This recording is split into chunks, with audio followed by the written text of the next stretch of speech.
पूछ मेरी पहचान, मैं तो भस्मधारी हूँ। भस्म से होता है जिनका श्रृंगार, मैं उस महाकाल का पुजारी हूँ। अलग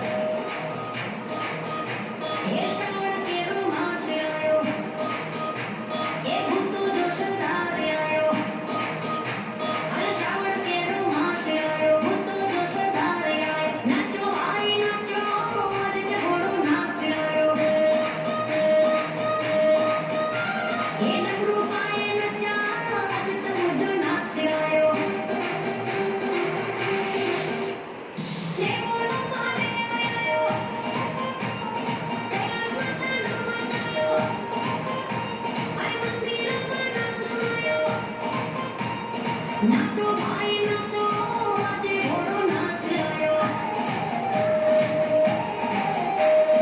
નાચો ભાઈ નાચો મુખિયાનો પગાર આવ્યો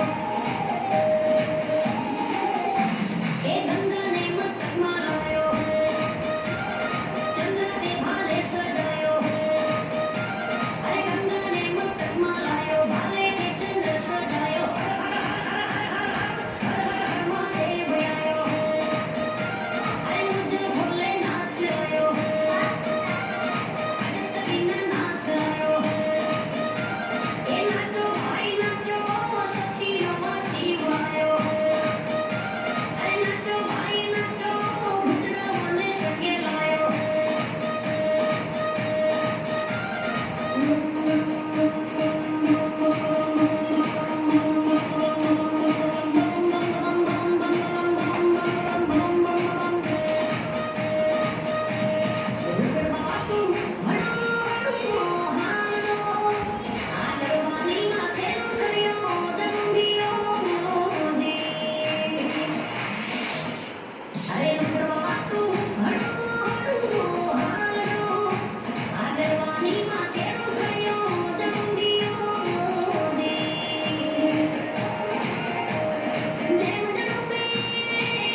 ના ના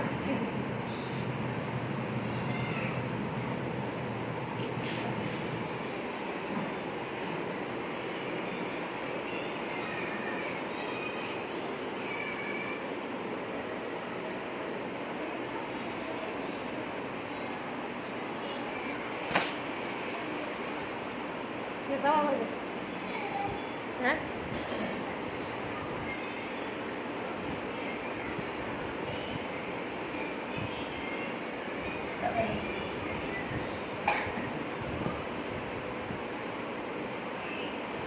ओम शांति नमः पार्वती पते हर हर महादेव ए शिव समुदाता नहीं अने जने विपत विदारण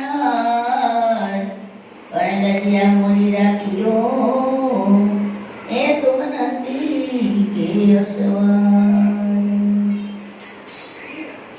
તો જને જડિયો જંગલમાં વસે અને આ તો ઘોડાનો દાતાર પરંતુ ચોરાવળ જામને એ હાકી દીધો હરા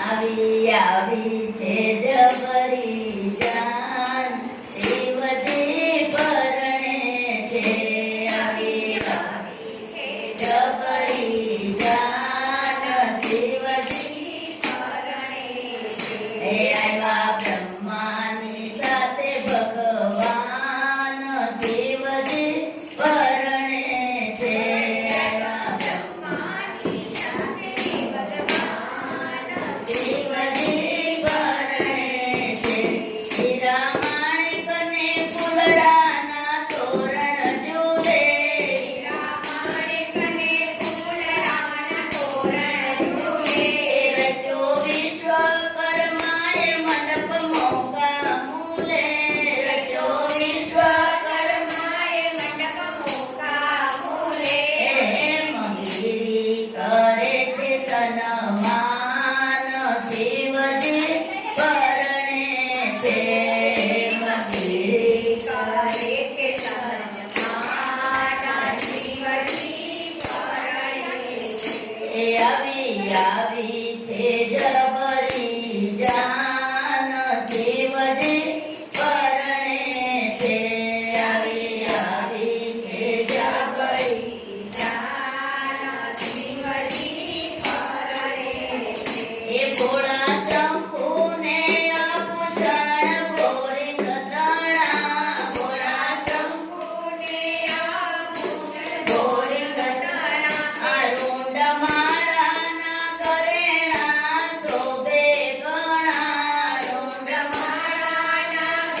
પાર્વતી પતિ હર હર મહાદેવ.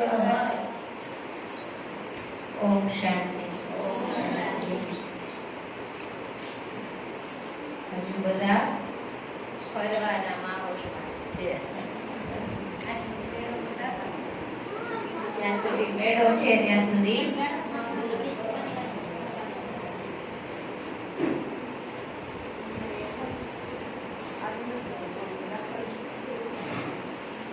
આત્મા પાર્વતીને એક બાજુ લે જેન્ટ્સ પેપર. બાબા ભોળાનાથ અમર કથા સંભળાવી રહ્યા છે. 3 સોમવાર સુધી આપણે બાબા ભોળાનાથે પાર્વતીને કઈ કથા સંભળાવી, કઈ કથાનું શ્રવણ કરાવ્યું અને કઈ કથા સાંભળવાથી આત્મા પાર્વતી અમર બની. કથા સાંભળવા માટે લાયકાત શું? કથા સાંભળવાની શરત શું? લગભગ બાબા અડધી કથા મૈયાને સંભળાવી ચૂક્યા છે. અડધી કથા આજે પૂરી કરવાની છે. બાબા મૈયાને ધ્યાનસ્થ સ્થિતિમાં કથા સંભળાવી રહ્યા છે. મૈયા ઓકારો ભણતા ભણતા નિંદ્રા દેવીને અધીન થાય છે. એ સમયે અમુક કથામાં શુકજી બતાવે પોપટનું બચ્ચું, અમુક કથામાં કબૂતર બતાવે. એટલે આ છે શાસ્ત્રોનું મિક્સિંગ. ગયા વખતે બતાવ્યું કે અંગ્રેજો ભારતમાં જ્યારે પ્રવેશ્યા, ભારતની ગુરુ પ્રણાલી, ગુરુ પ્રથાને તોડી ભારતના ધર્મશાસ્ત્રોને સળગાવ્યા. ત્યાર પછી જે શાસ્ત્ર લખાયા અને એ લોકોએ જે મિક્સ ખીચડી કરીને કોપી કરીને આપી, તો અહીંયા બે વાતો આવે છે કે મૈયાની જગ્યાએ પોપટનું બચ્ચું હુંકાર ભણે છે, અથવા કબૂતરની કહાની છે કે અમર બની ગયા અને પોપટના બચ્ચાએ કથા સાંભળી. એ જ શુકદેવજી તરીકે કોઈ 12 વર્ષ બતાવે, કોઈ 16 વર્ષ બતાવે. શુકદેવજી માતાના ગર્ભમાં 12 વર્ષ રહ્યા અને કોઈ બતાવે છે 16 વર્ષ રહ્યા. તો આ બધાનું આધ્યાત્મિક રહસ્ય છે. તો બાબા મૈયાને કહે છે, આગળ આપણે ઘણી સાંભળી લીધી કથા, આગળ જતા બાબા મૈયાને કહે છે કે જેમની બુદ્ધિ સાત્વિક હશે, કથાનું રસપાન કોણ કરી શકે? બાબા આ કથા બધાને નથી સંભળાવતા. આ કથા બાબાએ માત્ર મૈયાને સંભળાવવા માટે ત્યાં હિમગીરીમાં લઈ ગયા, કૈલાસ પર્વત પર લઈ ગયા અને ત્યાં એકાંતમાં કથા સંભળાવી. એકાંત, એકના અંતમાં ખોવાઈ જાઓ. એકાંતનો અર્થ કે એકના અંતમાં ખોવાઈ જાઓ. તો એ એક કોણ? એક સ્વયં બાબા ભોલેનાથ. તો બાબાની એકની યાદમાં ખોવાઈ જવાથી આત્મા અમરત્વ પદને પ્રાપ્ત કરે છે. પાર્વતી એટલે મેં બતાવ્યું કે આત્મા પાર્વતી, બાબા ભોલેનાથ, સ્વયં નિરંજન નિરાકાર ભગવાન. અત્યારે આપણે જે કથા સાંભળી રહ્યા છીએ એ બાબા ભોલેનાથ, ભક્તિની ભાષામાં આપણે ભોલેનાથ બાબા કહીએ, એમના મહાવાક્ય શ્રી ભગવાન વાચ.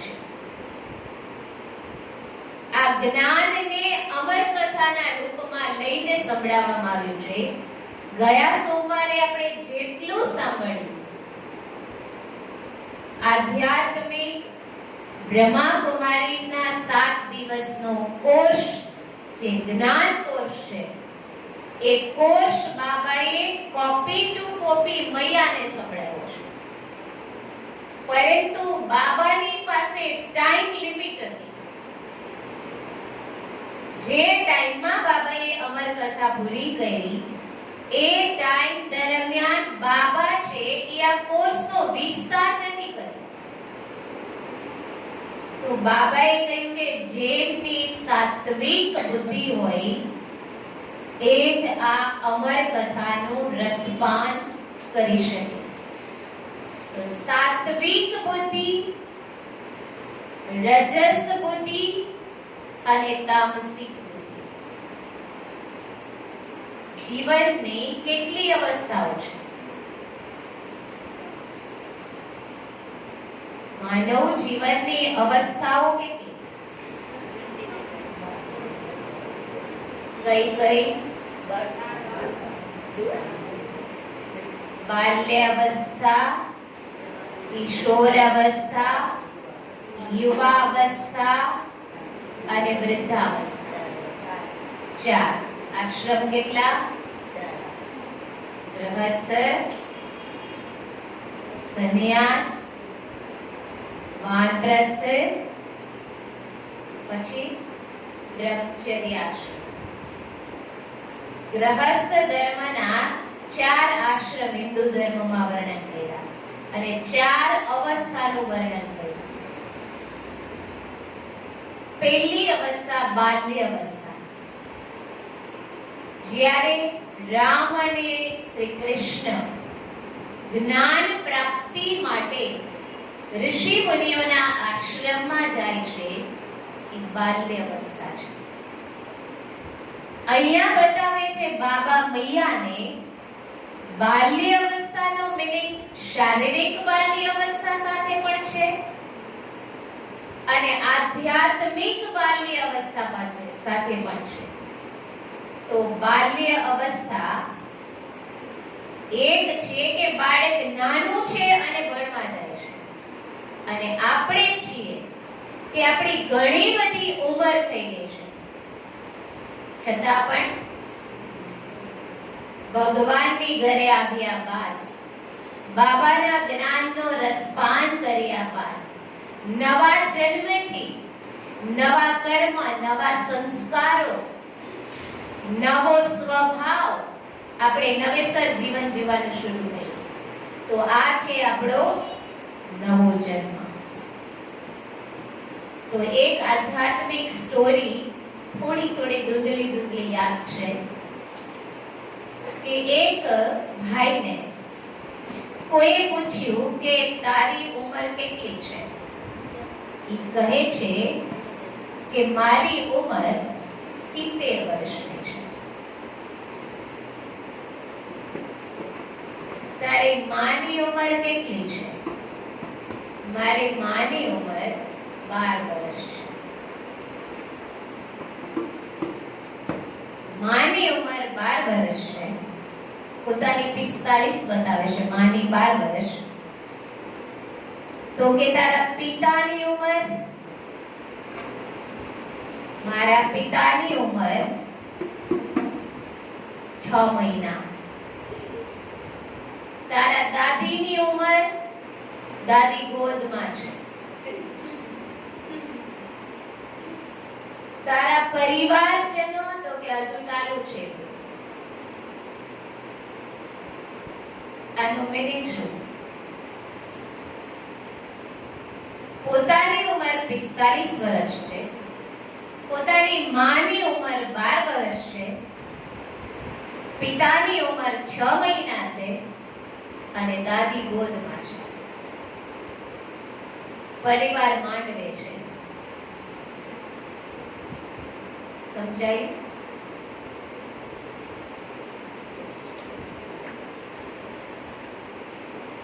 અટપટો કોયડો છે, એને પૂછવામાં આવ્યું કે કેવી રીતે બની શકે તારી ઉંમર 45 વર્ષ અને તારી માતાની ઉંમર 12 વર્ષ? ત્યારે ભાઈ આધ્યાત્મિક પથ પર આવે છે અને સમજાવે છે કે મને જે જ્ઞાન પ્રાપ્ત થયું, મને જે સત્ય માર્ગ પ્રાપ્ત થયો, મારા આચાર વિચાર અને વ્યવહારમાં પરિવર્તન અને શુદ્ધિકરણ આવ્યું, મારે આત્માની જ્યોતિ જાગૃત થઈ, એને 45 વર્ષ થયા. હું અધ્યાત્મના માર્ગ ઉપર ચાલું છું. તારી માતા 12 વર્ષના, તો કે હજી ન સમજી શક્યા? મારી માતાને આ રસ્તો મળ્યો એને 12 વર્ષ થયા. તારા પિતા 6 મહિનાના, સીધી વાત છે. મારા પિતા હજુ હમણાં જ 6 મહિના થઈ જ આ રસ્તા ઉપર ચાલવા લાગ્યા છે. તારા દાદી ગોદમાં, તો કે એમનો હજુ ચાલુ જ છે અત્યારે જ્ઞાનનો કોર્સ. અને પરિવાર માંડવે હજી ગીત ગવાય છે. હું રોજે રોજ એની પાસે જ્ઞાનનું વર્ણન કરું છું, પરંતુ એમના ધ્યાનમાં કાંઈ આવતું નથી. તો બાલ્ય અવસ્થા એટલે એક શારીરિક બાલ્ય અવસ્થા અને એક છે કે અધ્યાત્મના પથ ઉપર આપણે ચાલીએ, બાલ્ય અવસ્થા. કિશોર અવસ્થા થોડું બાળક મોટું થયું, યુવા અવસ્થા અને વૃદ્ધાવસ્થા, આ 4 અવસ્થા. એમ આપણી બુદ્ધિ છે સતો પ્રધાન, સતો, રજો અને તમો. આ 4 પ્રકારની બુદ્ધિ છે. એમાં બાબા મૈયાને એમ કહે છે કે આ જ્ઞાન એ જ સાંભળી શકે કે જેમની બુદ્ધિ સતો પ્રધાન હોય, એમને જ શિવ તત્વની પ્રાપ્તિ થાય. અમર કથા જે લૌકિક રીતે હોય શિવપુરાણ, એમાં શિવ તત્વ કહેવામાં આવ્યું છે કે એમને જ શિવ તત્વની પ્રાપ્તિ થાય અને એ મહાન બની શકે, દેવાત્મા મહાત્મા બની શકે. પણ અહીંયા શરત એ છે કે એના માટે બુદ્ધિની સાત્વિકતા. સાત્વિક બુદ્ધિ શેનાથી બનશે?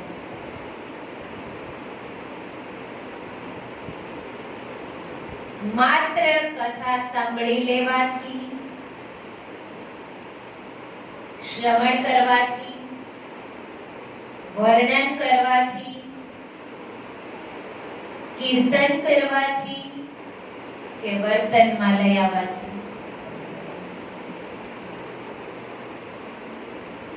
કીર્તન કર્યું પણ વર્તનમાં ન લાગ્યું, આચમન કર્યું પણ આચરણ ન સુધાર્યું, આ બધા પ્રકારના વંદન કર્યું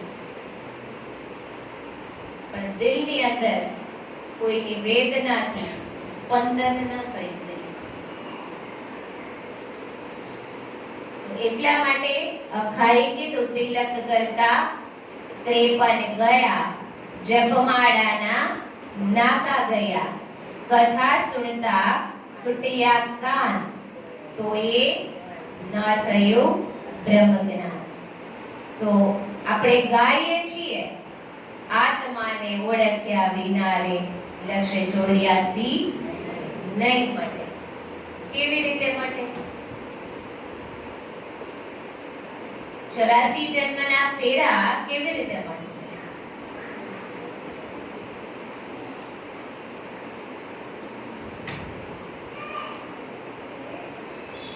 કથા સાંભળી લીધી, એનાથી આપણા 84 જન્મનો ફેરો ન ટળ્યો. એક નાની એવી રચનાનું એડિટિંગ કરીને ગીત બનાવ્યું છે. આત્માને ઓળખ્યા વિના રે પ્રભુજી નહીં તો મળે હોજી. આત્માને ઓળખ્યા વિના રે પ્રભુજી નહીં તો મળે રે હોજી. ભ્રમણાને ભાંગ્યા વિના રે ભવર પાર નહીં તો કરાય હોજી. ભ્રમણાને ભાગ્યા વિના રે ભવ પાર નહીં કરાય હોજી. આત્માને પરમાત્માનું નિવાસ સ્થાન એક છે હોજી. આત્માને પરમાત્માનું નિવાસસ્થાન એક છે હોજી.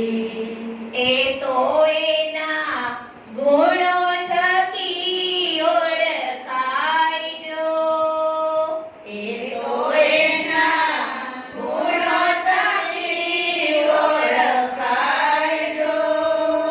આત્માને ઓળખ્યા વિના રે પ્રભુજી નહીં તો મળે હોજી.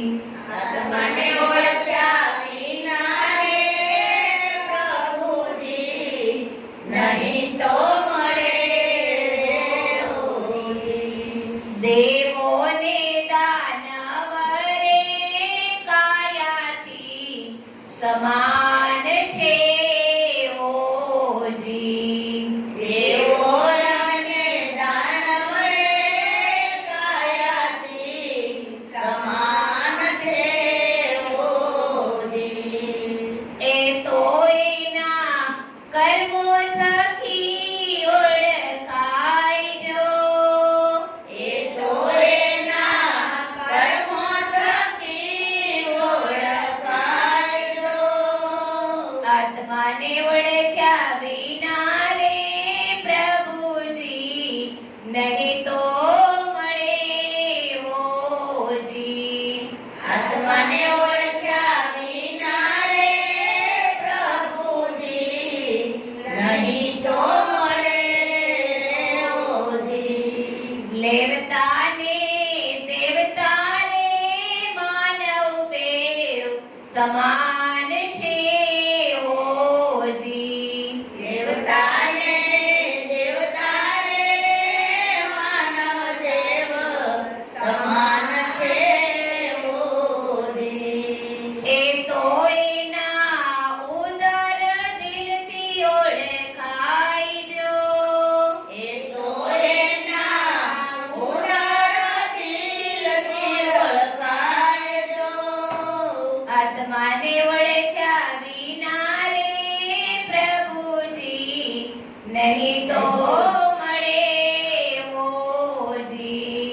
આત્માને ઓળખ્યા વિના રે પ્રભુજી નહીં તો મળે હોજી. ત્યાગીને વૈરાગી રે રાહી પથના એક છે હોજી. ત્યાગીને વૈરાગી રે રાગી પતના એક છે હોજી. એ તો એના સ્વભાવથી ઓળખાય જો. એ તો એના સ્વભાવથી ઓળખાય જો. આત્માને ઓળખ્યા વિના રે પ્રભુજી નહીં તો મળે હોજી. આત્માને ઓળખ્યા વિના રે પ્રભુજી નહીં તો મળે હોજી. દાનને પુણ્ય મેં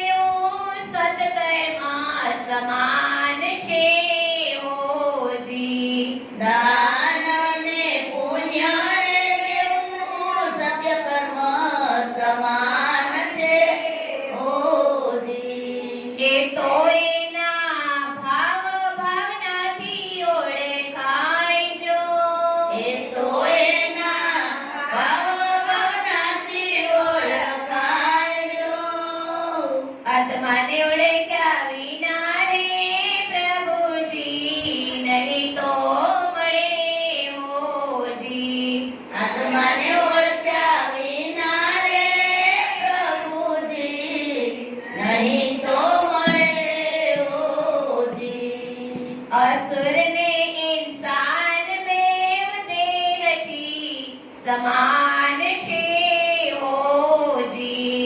असुर ने इंसान ने देहती समान छे होजी। ए तो एना आहार थकी ओळखाय जो। એ તો એના આનંદથી ઓળખાયજો। આત્માને ઓળખ્યા વિના રે પ્રભુજી નહીં તો મળે હોજી। આત્માને ઓળખ્યા વિના રે પ્રભુજી નહીં તો મળે હોજી।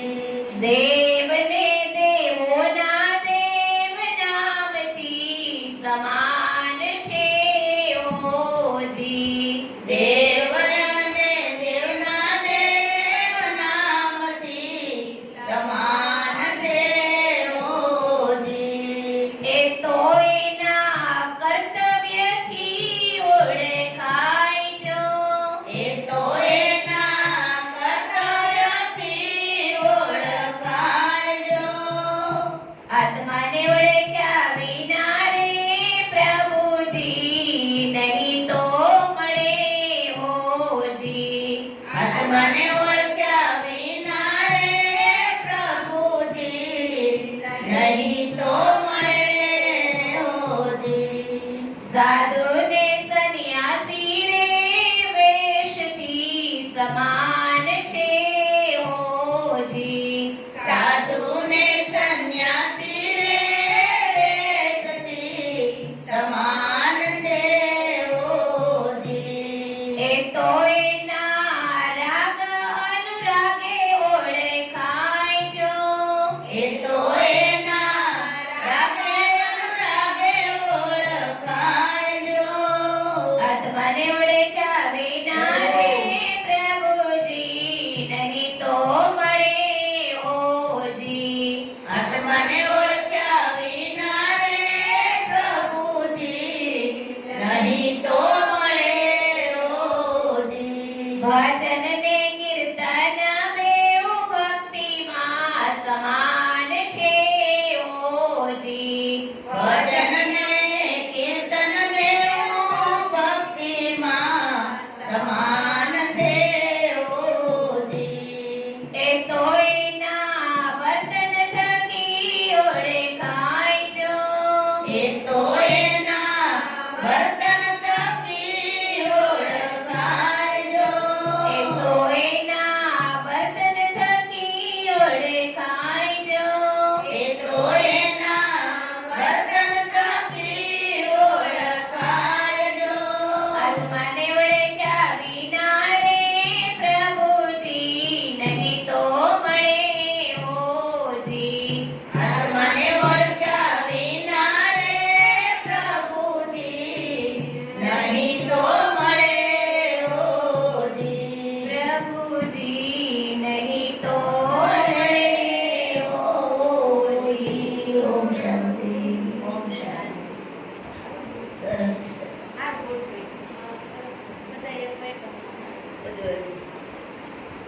બાબા એમ કહે છે કે સત કર્મ સત બુદ્ધિ। તો આમાં જરૂરી છે આત્માને ઓળખવાની। તો આ ચાર અવસ્થા મેં બતાવી અને ચાર કેટેગરી બુદ્ધિ, સતો પ્રધાન, સત્વ બુદ્ધિ, રજો અને તમો બુદ્ધિ। અત્યારે બાબા સ્વયં જ્યારે ધરા ઉપર ઉપસ્થિત છે, દુનિયાનું વાતાવરણ તમસ બુદ્ધિ અને તમો પ્રધાન વાયુમંડળ। આવા સમયે બાબા અમર કથાનું રસપાન કરાવી રહ્યા છે, પરંતુ આ કથા સાંભળી કોણ શકે? બાબાએ કીધું કે આ કથા એ જ સાંભળી શકે જેની બુદ્ધિ સત્વ બુદ્ધિ હોય, સતો પ્રધાન બુદ્ધિ હોય। તો આપણે કથાનું શ્રવણ કરી રહ્યા છીએ। બાબા કોઈને કોઈ માધ્યમ દ્વારા કથાનું રસપાન કરાવે છે, પણ કેટલી આત્માઓ શ્રવણ કરી શકે છે?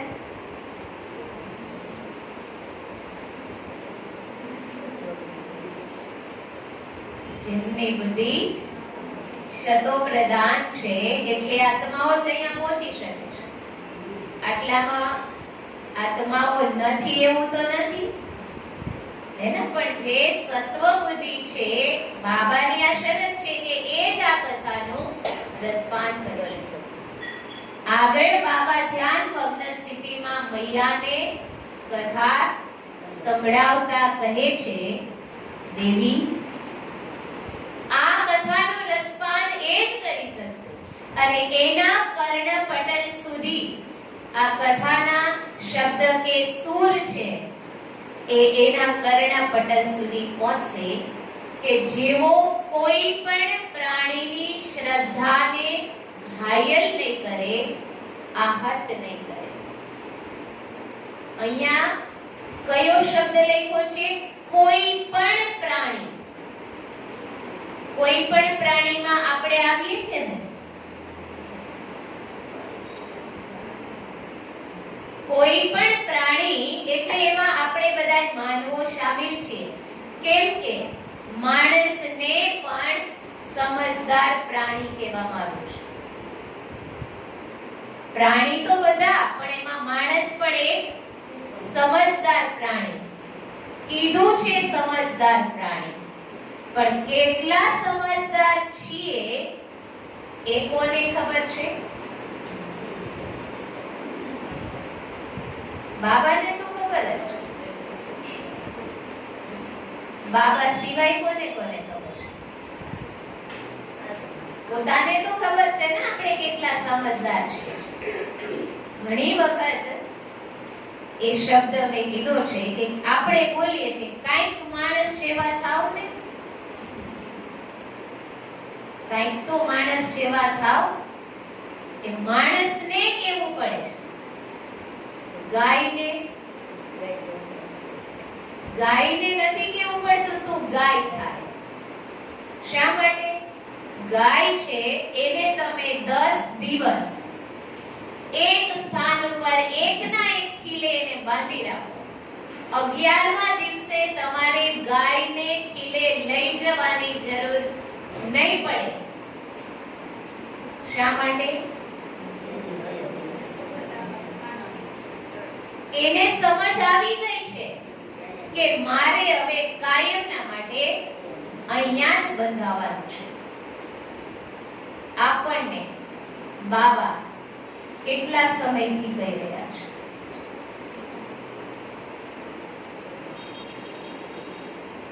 કેટલા જન્મથી આવી કથાઓ સંભળાવી રહ્યા છે, પણ આપણા જીવનમાં આ કથામાંથી કેટલા શબ્દ આવે છે? સપ્તાહમાં મેં વાર્તા સંભળાવી હતી, યાદ છે કોઈને? સપ્તાહ કરી હતી ત્યારે વાર્તા સંભળાવી હતી. છે કોઈને યાદ? કેટલા શબ્દ યાદ રાખવાના? ફરી આપણે રિપીટ કરીએ કે સપ્તાહમાં જઈએ, કથામાં જઈએ તો કાંઈ ન કરીએ 4-5 શબ્દ જીવનમાં લઈએ તો એનો ફાયદો કેટલો છે? એક ટૂંકમાં કહાની કહી દો તો એક ગામની અંદર મોટું નગર હતું. કોઈ 5-7 વડીલોને એવો સંકલ્પ આવ્યો કે આપણે આપણા ગામમાં ગાયો માટે સપ્તાહનું આયોજન કરીએ. ગાયો માટે જે કાંઈ ફાળો થાય એ ગાયોના ઘાસચારામાં વપરાય.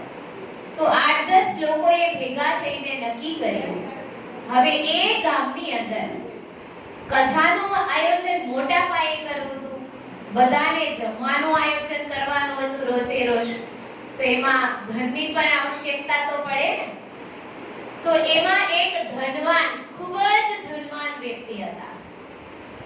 આ 5-7 વડીલો જે કથામાં આગેવાન બન્યા, એમને વિચાર કર્યો કે ચાલો આ ભાઈની પાસે ધનની સગવડ છે તો એમને જઈને વાત કરીએ.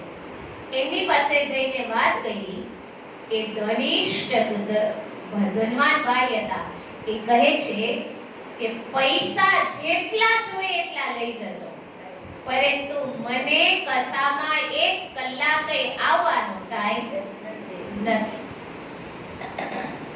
7 દિવસનો દિવસનો જમણવારનો ખર્ચો હું બધો એકલો આપી દઈશ, પણ મને એમ ન કહેતા તમે 1 કલાકે કથામાં આવજો.